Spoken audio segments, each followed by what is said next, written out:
Welcome to the Along the Gravel Road podcast, a You Aren't Alone project initiative. Today we're welcoming guest Antoine Lacey. Antoine is a native of Louisiana in the arts realm.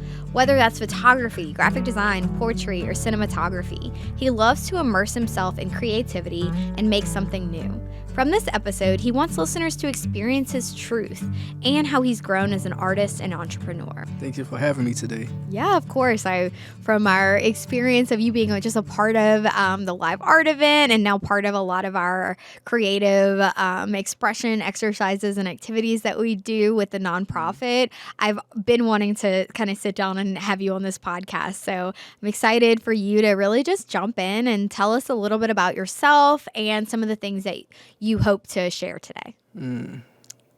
Yes, about me. Where do I start? So recently, it was my birthday, my 30th on Friday, March 15th. Happy birthday. Thank you.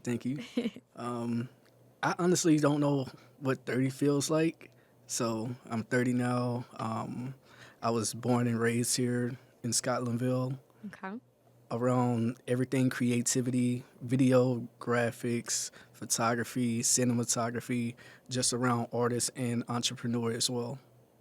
Nice. And okay, so tell us a little bit about what parts of your life so far or this journey have led you to where you are, or what are some of those like important moments that you look back and say, okay, so these are the things that happened to me that I want to be other people to kind of use to impart like something or take away something from you sharing your story with us. In regards to that, I can definitely say a part of me that's like all about storytelling, right? Whether that's through my writing or through photography or through video, is mainly storytelling, how I can share my life and the lives of others with other people, and also just capture special moments as well, right? Because anybody can write down something, but it's the written intention people have behind writing it down, right? Yeah. And that's with my poetry. And with photography, it's like I like to capture moments before I click the button, right? It's like before I click the button on the camera, I would like to like visually see it. Yeah. How would that look to my eyes, right? Okay. Same with video, to where it's like these little moments I just love to capture, you know? What are some of you're talking about storytelling, what are some of the ways that you've utilized your art to tell your own personal story? I can definitely say the main thing is with my poetry, right? Back in, let's just say 2021, I published my third book of poetry. Oh, wow. So I have 3 books out. The first one is called The Dream Catcher Food for Thought. The second one is called Muses and Vices. And the third one is called Relapse and Release. These 3 books kind of like pivot points of my own journey, right? From the rise to the fall and the rise again, right? So throughout my life, I've written poetry. Like to this day, I can say I started writing since elementary, right? And writing for me is kind of like my outlet to how I grew up, right? So everybody should know or would know that I'm a teacher now at Scotlandville High, right? And with teaching comes with a lot of good, the bad, the ugly. So with my writing, perhaps I would like to teach the students like, hey, this can be part of your outlet, so you can do this. Write out your feelings, really talk about how you feel with it. So it's poetry. And so from an early age, when you first started writing, were there certain moments in your life that you found that writing was a really good outlet for? Like, what type of things were you going through in that moment, and how did you use writing how did you use your writing to understand it or to get through it? I can definitely say it's been through not having certain things in my life at the time, right? So let's just say in 2 of my books, my first one and my second one, I talk about my mom. My mom, she has a slight mental illness, right? And with that, I can like openly express how I feel about said mental illness, to where it's like it's not her, but it's her mental illness and the love that I have for my mom. So she is kind of like the inspiration behind some of my writings. And also just learning about the poets in general, right? You know, you have the Maya Angelou's, you have the Langston Hughes, you have the Nina Simone's, perhaps. Even though she was a songwriter, she is still a poet because you can hear it in her voice. Yes. Yes. So, when you were writing these books and your mom sort of being this driving force, is she still around today? Yes. Okay. Have you been able to share your poetry with her? What does that look like if some of it is about her? Honestly, she loves it. She loves it. She loves it. She loves when I write. She loves like how I've grown since that moment, since those moments in my life. Yeah. You know. Yeah. Was if she's as she was dealing with this mental illness, we've actually had a couple episodes recently where people were kind of sharing that experience of what it's like to growing up with a parent who suffers from some mental health issues, and it's different for everybody, obviously. What was that like? What were some of those struggles that you might have went through during that time period, or some areas of growth that from knowing that you had a parent who was struggling with that? I can definitely say in a sense of it was mental and emotional separation, right? Yeah. Because it's like mentally, you know how some people aren't there mentally, right? And they aren't there emotionally to tend to your needs. And as you grow up, you know, like, oh, this is why you wasn't doing XYZ because of your mental illness. It's not necessarily you, but it's just the mental illness, right? Yeah. And you kind of like have to take that hand in hand. Like, no, they wasn't a bad parent. They was just going through stuff. And as for me, now that I'm 30, or just my steps in my journey, it's like you just have to understand that majority of the time people are just winging it. Yes. People are just winging it, whether that's raising a kid or whether that's, you know, taking care of themselves, right? Yeah. Because not everything we have taught is correct. Oh yeah, we're doing the best we have with what we've got. Yeah. A lot of the times in our lives, and that's such a hard. It's kind of a hard realization to come to, of this being able to empathize for a person for the things that they've been through and their struggle, while also understanding that it did have an impact on you. Having some of that like not always being emotionally available, whereas it's not a person's fault who's struggling with their own mental health and emotional issues. That can definitely affect other people around you, but being able to understand and sort of separate the two and still give grace to the people around us, but while also you found this space where it was like, oh, I might not be getting all of that emotional support or connection that I'm looking for. So let me create that here in this poetry, in your art. And so were there other, like, as you started growing as an artist, what did that look like from just starting out at a young age? Did teachers and things start to notice that you were an artist and start to encourage you, or how did you start like really turning it into, oh, this is something I know I want to do with my life? Okay. I'm really smiling on the inside because like that you speak on this topic. I can really thank my teachers throughout my years of elementary, middle school, and high school as well. Like a big thanks to my teacher, Miss Abbott. And hopefully she can see this, but I'm really thanking her because she actually kept my writings when I was a kid. Oh my gosh. She kept those and she kept the photos. Yeah. When she give us like certain writing assignments and she tell us to like make this rhyme with this, and how does a haiku poem sound to you? These people. So after that we have Mr. Vincent, and hope he watches this as well. Mr. Vincent is also another inspiration to where it's like he actually wrote in my journal that I still have with the poems from my first book in it, right? He wrote in the back of my journal, he was like, always have a thirst for knowledge. And that is something that I always remember from Mr. Vincent, right? Yeah. Then it comes my other teachers. Even though I can't remember them off the top of my head, but these are the main two teachers that, stick out to me, right? But I can also say like high school teachers, Miss Guillory, and a couple of others as well. But it's very important to have like teachers and people that are in your life that are like seeing your growth. Yes. They want to push you in a way. Yeah. Some people don't exactly know how, but they can see like you have the drive for this art. You have a drive for something that's keeping you there, you know? Right. Yeah, they don't necessarily have to be, and it doesn't have to be another artist to say like there's something special here, keep pushing, you have something here. And just having that to be able to kind of help just push, give you a little nudge forward. Because I mean, who's to say you probably could have still done all of this on your own if no one ever said, or maybe not, you know? And so what led you to becoming a teacher?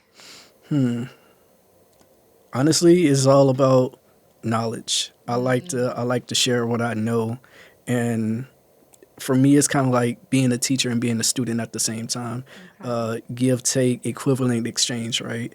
So with teaching, I get to share like what I know about photography, what I know about video, even what I know about poetry and just growing up in general. Because let's just say not a lot of kids know or get this type of experience to where it's like you can pull them aside and be like, hey, you shouldn't do this, but you can do this instead. That mental stimulation, that mental guidance that everybody needs once in a while. Yeah. So that's just something that I do in the classroom, and honestly, I like doing it. Yeah. I like doing it, even though it's like, of course, you're gonna have some students that will test you, but at the same time, you still got to give them that firm, gentle guidance as well. So, And so you teach the arts then, like or do you teach any other subjects? in a sense, just like the main thing that I teach is digital media. Okay, Yeah, cool. and digital media can revolve around video, graphics, photography, anything that you can do on social media, content creation, and all of that good stuff. Interesting. And on the topic of content creation and social media, Yeah. or in addition to like how to be creative and be successful in these spaces or create this content that people will enjoy, do y'all also have conversations around just the power of social media and how it can have negative impacts on you and things like that? Like what social media is now so ingrained in our society. Is that conversations that you're having with your students?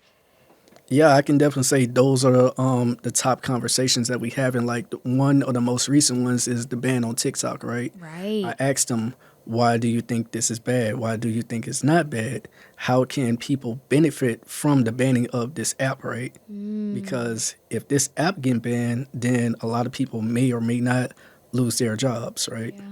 And as the economy is right now, it's like a lot of people are out of jobs, and it's hard to find something that you will wake up, be happy about, and just go to, you know?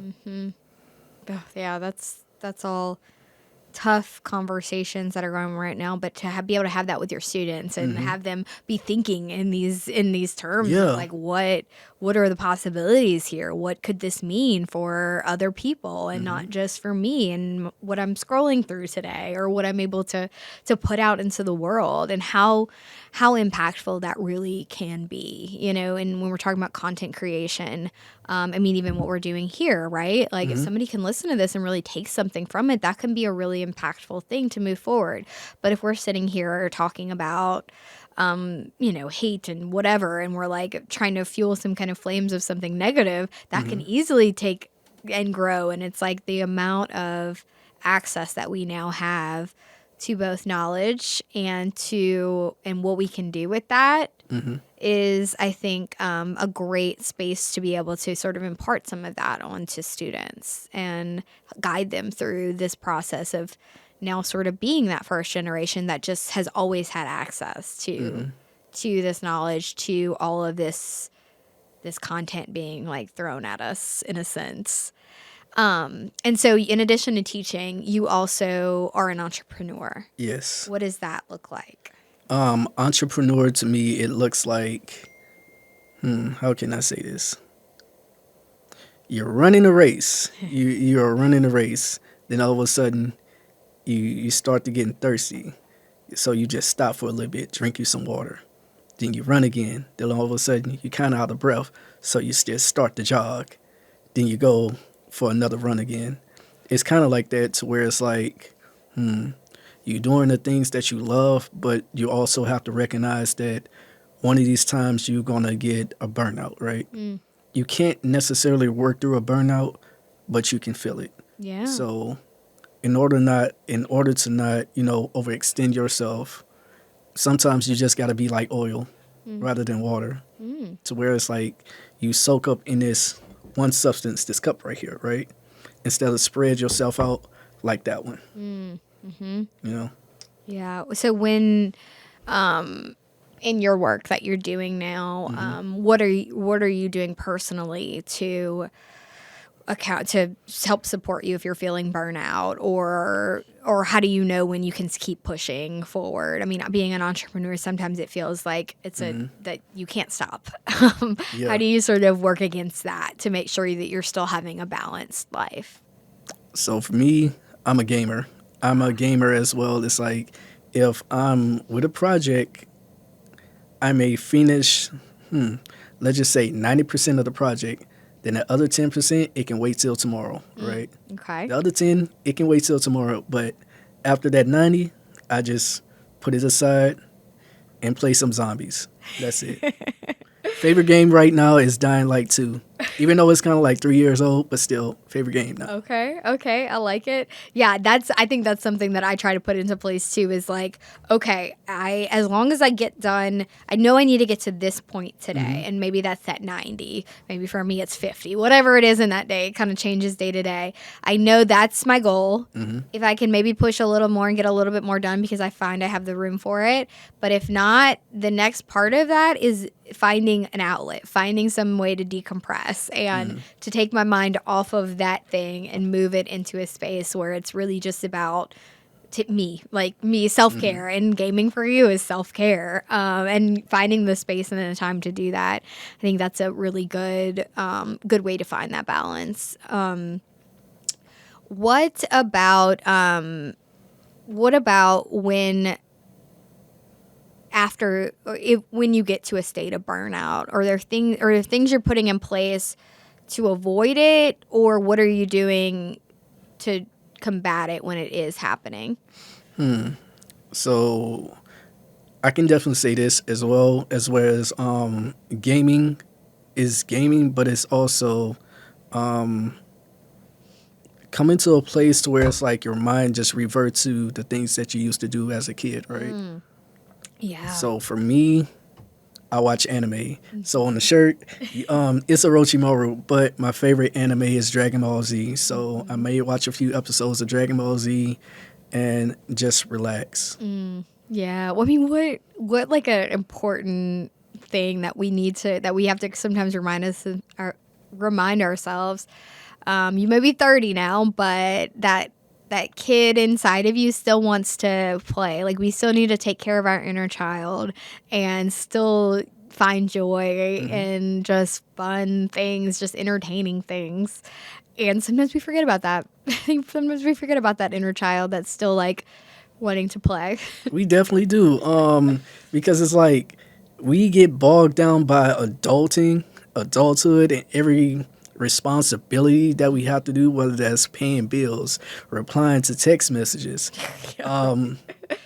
looking at emails and stuff like that. But we just forget, like, just turn on the TV sometimes, watch some cartoons, eat a bowl of cereal in your PJs, and just relax. Yes. And don't feel bad about that. Yeah. Don't feel bad about that you're not being productive, because rest is productive. Yeah. And fun is productive. And watching TV in your PJs is productive, as long as it's not because you're feeling disconnected from the world around you and you're using it as a coping tool, that instead of taking care of yourself, of course. Mm-hmm. Yeah, no, I think that's so important and something we don't do enough sometimes. Especially right now, like with all the things kind of going on in our world, it can start to feel overwhelming and exhausting, and you start to, maybe there's some guilt you have around like Mm-hmm. just doing those like fun mindless things, but to remind ourselves that we're still just like these individual humans, just trying to get through the day, that it's Mm-hmm. okay. And it's like I think there's a point when the guilt just seeps in. Say for instance, you have a basket of laundry that you didn't fold or put Mhm. away, and it's been sitting there since yesterday. It's okay. It's Just okay. just leave it there. It will Yes. be done the next day. Mm-hmm. If you don't have anything to do, just do it. Yeah. That's all. Yep. Don't feel ashamed about having a bowl of cereal. Don't feel ashamed about, enjoying something that you love. Mm-hmm. Even splurging a little bit on yourself. Don't feel bad about it Yeah. because it's going to come and go, but it's you that stays there. Mm-hmm. Yeah, definitely. And I think this topic also kind of comes up a lot with some of the artists that we've worked with the Mm-hmm. nonprofit. You're doing this for a living in a lot of aspects. You're creating, you're using your art in your work. Does that ever kind of get in the way of creating for just yourself when you're sort of doing it as a job too? I can definitely it's more so like a two-pointer, like a yes and a no, right? Okay. No, because it still allow me to be creative. Mm-hmm. But on the no part, my creativity is all over the place, right? Because whenever you're doing client based work, you have to stay within the parameters of what the client may want, right? Right. But when you're doing your work, it's like you can be as creative as you want. You can draw aside the lines Yeah. initially. You can. Yeah. Yeah. And you kind of just get to let go for a second and Yeah. just fully and that's kind of part of what we were just talking about. Like, Hmm. that's such a good outlet to find that balance, using your art, taking away that pressure that Hmm. comes with the doing it as a job, and just letting it be a space where you can just fully be you and put that onto paper or to video or to whatever medium you choose. Yeah, Yeah. and it also comes with that kid feeling, right? Yeah. Because it's like as kids, or when I was a kid, I was always told to color within the lines, Mm-hmm. and I like to color outside the lines.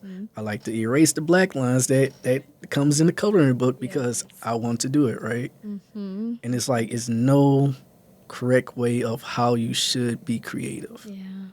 You just make it how you feel with some clear intention and just do it. Mm-hmm. Yeah. Yeah. So you submitted um a series for our last live art event that was pretty personal. Would you be open to sharing a little bit about the story from those pieces and what that process was like for you, both when you were creating it and when you decided to submit it for the art show, and like to put it in a public space where people were taking in that story? Yeah, so the piece that I submitted is called Mental Illness Within Black Masculinity. First, I have to get some permission from my homeboy, Flo DeReese. If he's watching this, Flo DeReese, I have to get some permission from him because he is also dealing with mental issues as well. Mm-hmm. It happens, right? Yeah, absolutely. And as black men, sometimes we don't know how to address those mental issues because we are always told to man up, Mm. to do these things instead of handling our emotions accordingly, right? Yeah. Because it's like, what does that truly looks like?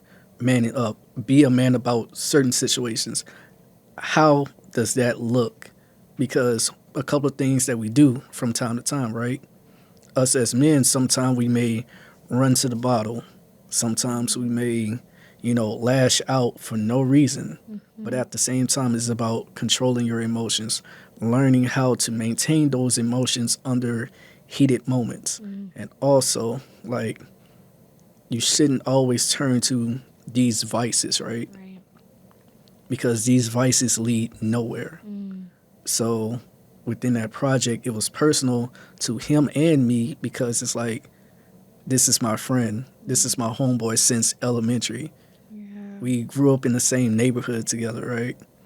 And to like really tell his story, not only his story, but my story, and also the stories of other men that has went through these type of emotions is very personal to me. Yeah. And what was that experience like, showing those pieces, or if you've shown them in other art shows? What is that like? So there's the process of obviously creating it and going through that process, creating it, and then with your friend, you have that process. What about when the public is actually like viewing a piece of your artwork? What does that feel like? What's going through your head in those moments? Tricky question, but it's more so like they love it, but they want to know more about it. Like, why did I choose these specific pieces? And the emotion that they feel or the emotion that is invoked as soon as they look at it, right? Like, there's one piece to where it's like Flo is in a corner in the kitchen and he's holding his head, right? That specific piece, when a person is looking at it, they can feel the raw emotion that he felt from when he was down on the floor in the kitchen. Just looking at that, that's the type of emotion I want to invoke within people. Like, yes, this happens. Now we can openly express it, talk about it. It is like open therapy without the walls. Yeah, it sort of Well, like gives people permission. Yeah, to like feel. yeah, to feel, and it's kind of like I invite you directly but indirectly into my space Yeah. type of thing. Yeah, I on it like commend the way. I mean, it's been really special for me to get to just experience, the work that you've done and the other artists that have participated in the live art event, because it is such the things that were the moments that you all are sharing, or the emotions that you're sharing, are intense. Like these are pieces that explore a lot of topics that are difficult to talk about and to understand, and sometimes to accept. And so it's been really special for me just to be able to witness it too. And so like what you're doing is very special. And so thank you for sharing that with us and with the nonprofit and now here in this space. I really appreciate that. Yes, ma'am. And also, like, really thank you for having me, to allowing me to be in these type of spaces to explore not only my creativity, but to like really open up another vulnerable spot of mine, right? So it's another piece that I've submitted to the other place that you introduced me to, right? Yeah. And that one is kind of like my 2020 going out with a bang type of photo, Yeah. because it expresses self-destruction. You know how you seen like the blood all over my face and me looking towards the camera with one side of my face black? Yeah. Yeah, self-destruction and madness. And that was 2020, you said. I took the photo 2020, but I didn't release it until years later, because around then, 2020, it was a lot. It was a lot for me. Yeah. So When you released it, were you in a better place then? I was. Yeah. I definitely was. Yeah. Because it's like, just looking back on it, I'm like, wow, I came out the darkness. Now here I am. Yeah. Because there's two concepts I like to give myself, right? One of those is my poem from my second book. This poem is called "Come to the River." Resurrect me as baptize me in art and resurrect me as a masterpiece.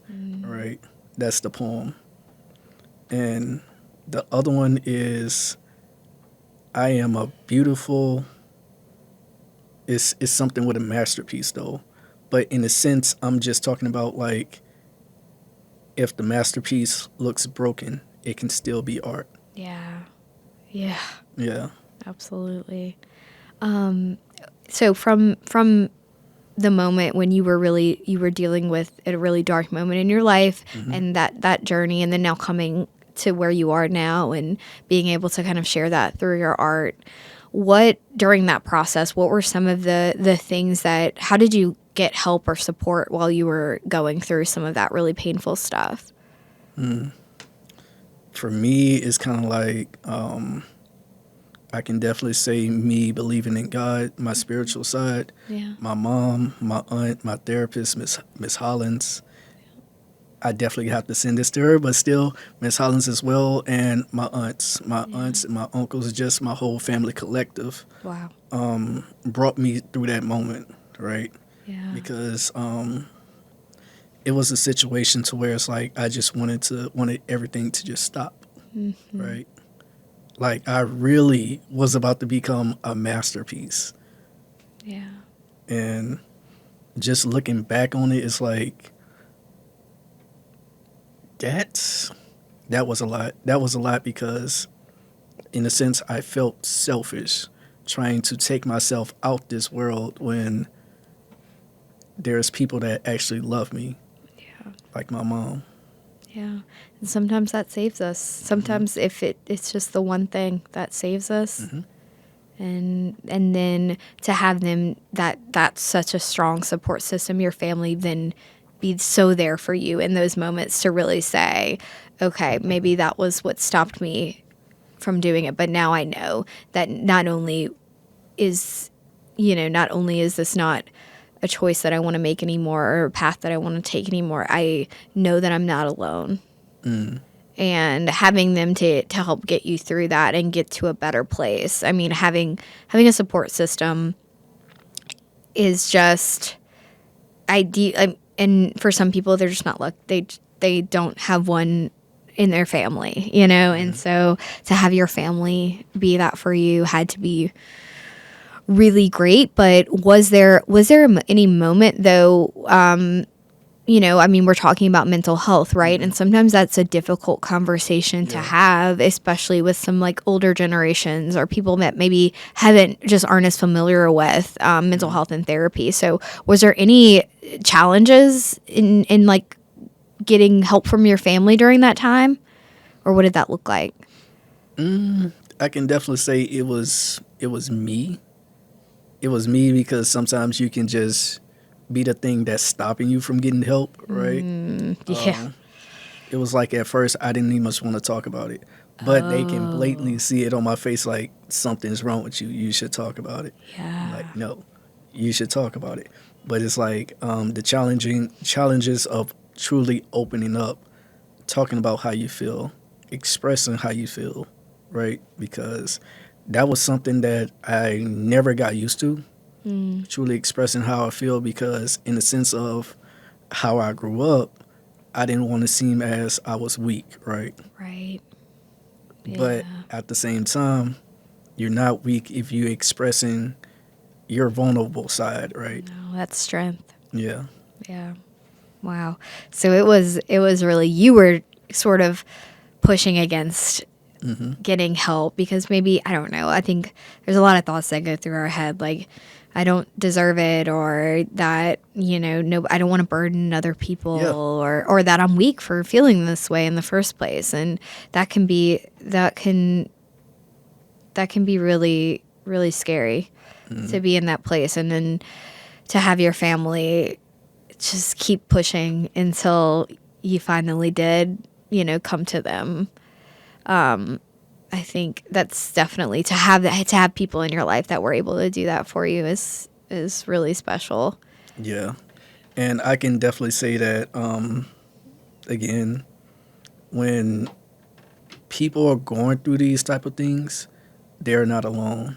Yeah. They're not alone, and there's always some type of support system, whether that's through family, friends, or somebody that just pass by you on the street every day. Yeah. There is some type of support system. Yeah. Yeah, exactly. That there is, if you don't have, if you are And I think this is where it gets a little challenging, because being the person who is in that really, really dark place, it's very hard to reach out for help, almost impossible sometimes, either because you just don't have the words, or you're too exhausted, or for all those other reasons that we were talking about. So it's almost like what we need to do, or what we should do, is, I know for me, I struggle with really those like really, really dark thoughts, and it's gotten really scary sometimes, and I didn't know a way out necessarily, but I had built this support system around me when I was feeling okay, so that even if I couldn't say exactly the words, I had people who were calling and making sure things were all right, or who knew to just show up. And so I think if you don't have that, find it. And I think that's the onus has to kind of be on us too, as individuals, to say, to start like reaching out to those support systems when we are in an okay place, and on the other end, be that support system for somebody if you can, if you have the capacity for that. But sometimes that does mean a mental health professional and not just family or friends. So when you decided to make that decision to seek professional help, how did that come about? Honestly, professional help, that was 2019, after after I graduated college, 2018, right? And I recognized within myself, like, something's not right. Yeah. Something is off. I'm feeling all of these emotions all at once, and it's like 2019, where it's like I published my second book of poetry. I just got a new job, and somewhere down the line, I got a new car as well. After my current car started to acting up, 2019, that was then, and it's like, I need help. Yeah. I need help. I need to seek it. But I came to a result of how do I truly seek this type of help that I need? Who can I trust in a trust with my deepest, darkest secrets type of thing, you know? And once I trust that person, will that person let me down? Or will I let that person down that I'm trusting? Yeah. So it's like, again, give and take type of thing, you know? Gosh, I think you described every person's journey or struggle or thoughts in that process of reaching out for help for the first time, or again after you thought you were doing well and then you needed help again. That's all the thoughts that, I mean, so many of us are having those thoughts against ourselves of like, can we trust them? Can I trust myself? Am I going to fail them? Are they going to fail me? And it's sort of, I mean, we grow up with those thoughts like going through our minds. Different experiences teach us that those are things we need to be concerned with. So what did it look like after you started seeing a therapist? What types of things in your life did you notice changing or being impacted by that experience? I can definitely say learning my attachment styles and learning how I love, right? Because if I'm in a relationship with a person and I'm doing excessively too much, and I have to recognize, like, hey, what is your love language? What is your attachment style to this person? What is your attachment style to yourself? And you start to recognize these things within yourself and be like, okay, this have to change, that have to change.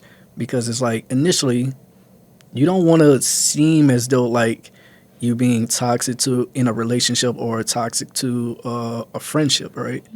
But you want to be as genuine as you can, so you can be the best person for them, they can be the best person for you, you can be the best person for yourself, you know?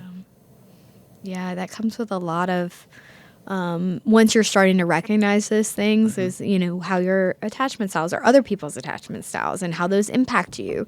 And maybe that's not the best, space for you to be in. And then you start setting boundaries with people.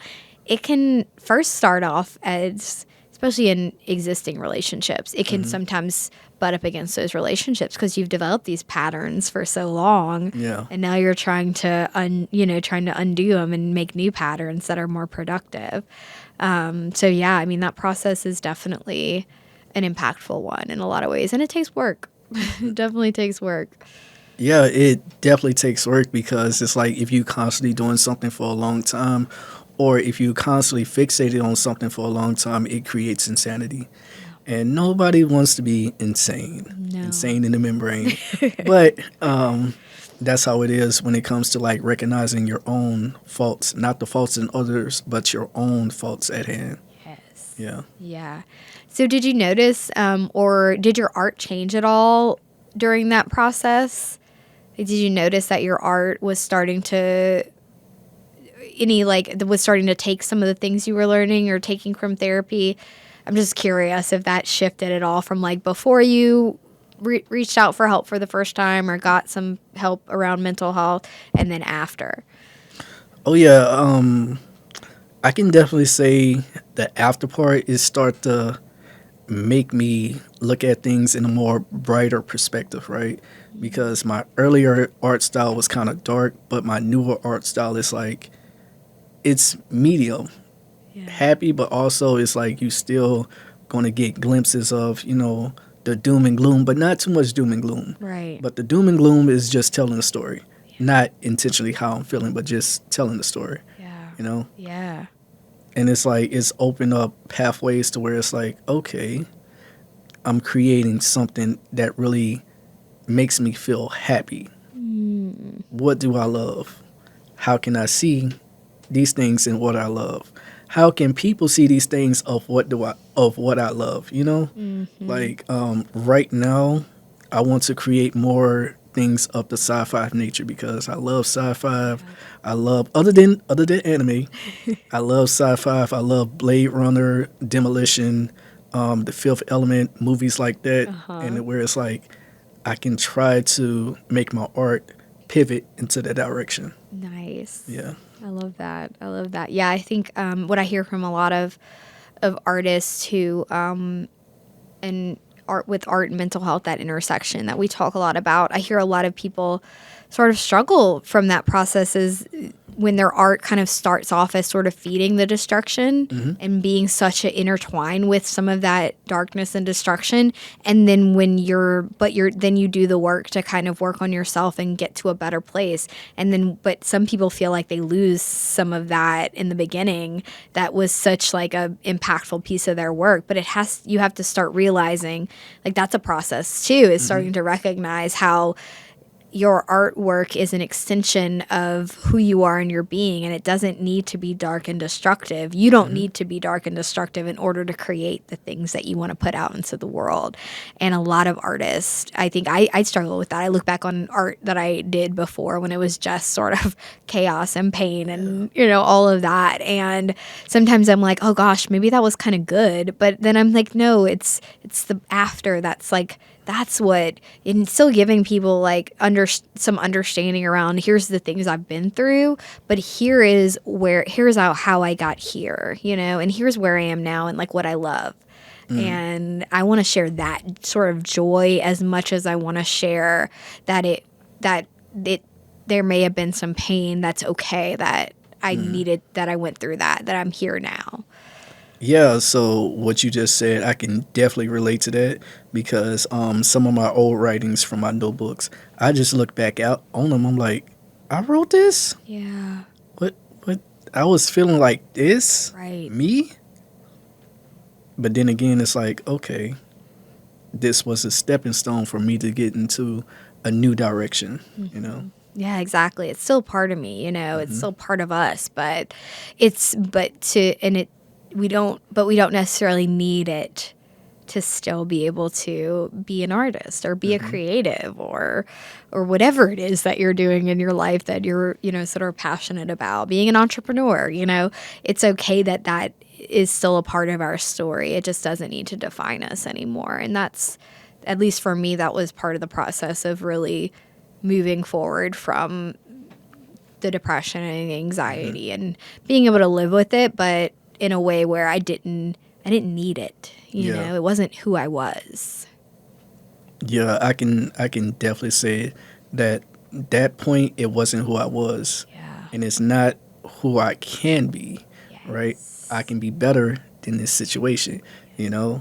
and also Absolutely. I can definitely say for me getting tattoos is also a part of my milestone too.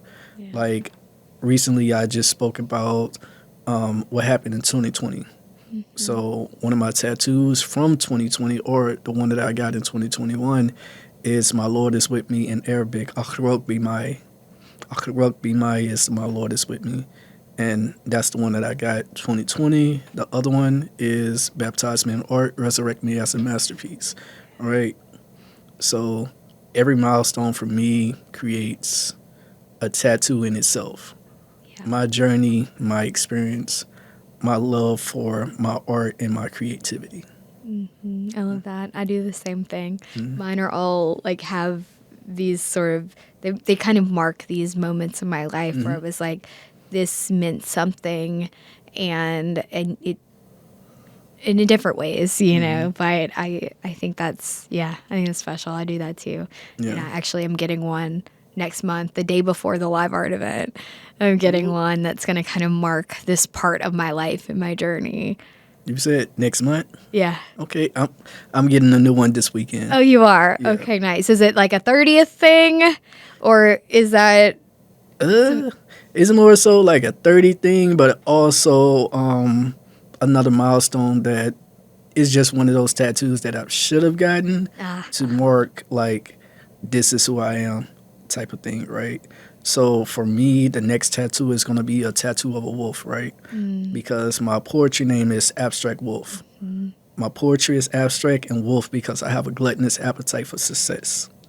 That's my meaning behind I am wolf, right? Yeah. And just becoming wolf, I'm not separating Antoine from wolf. It's all in the same thing, but this is wolf. This is my creativity. This is my path. Yeah. This is everything else that I stand for as well. Yeah. Oh, I love that. I'm excited to see it. Thank you. Thank you. Okay. Any other exciting projects or anything coming up that you want people to know about, or how do we get in more information about your art and your work? Let's see. On Instagram, y'all can follow me at abstract.wolf with 2 F's, and also my business page at Visionary Blessings. And I can definitely say more projects is on the way. I just need collaboration, really. Yeah. Collaboration and people to just help me work with this path, help me produce this art in the sense of y'all can see it growing, but to really let it pivot into the upper direction, that's what I want. And also, the project wise, let's just say with this year, it's going to get weird. Okay. It's going to get extremely weird, but also it's like very creative. Okay. I like it. I like it. Any last takeaways or anything that you want people to remember from this conversation as we wrap up? I can definitely say that for those that are listening, you're not alone. Yeah. You're not alone. And if you need help, just let us know. Let me know, because I was in the same spot as you. I felt the same as you, right? I may not look, all like the sharpest tool in the shed, but at the same time, I can help you through those type of experiences. Yeah, that's how we get through it together. Well, thank you so much for sharing today. This was a lot of fun, and I just love your art. I love your work. I'm really grateful that you're a part of the nonprofit and that you've been able to be a part of sharing your story with others. That I really believe that by you sharing some of these things, I think it helps other people know they're not alone even more. And so thank you for that. No problem. And thank y'all all for listening.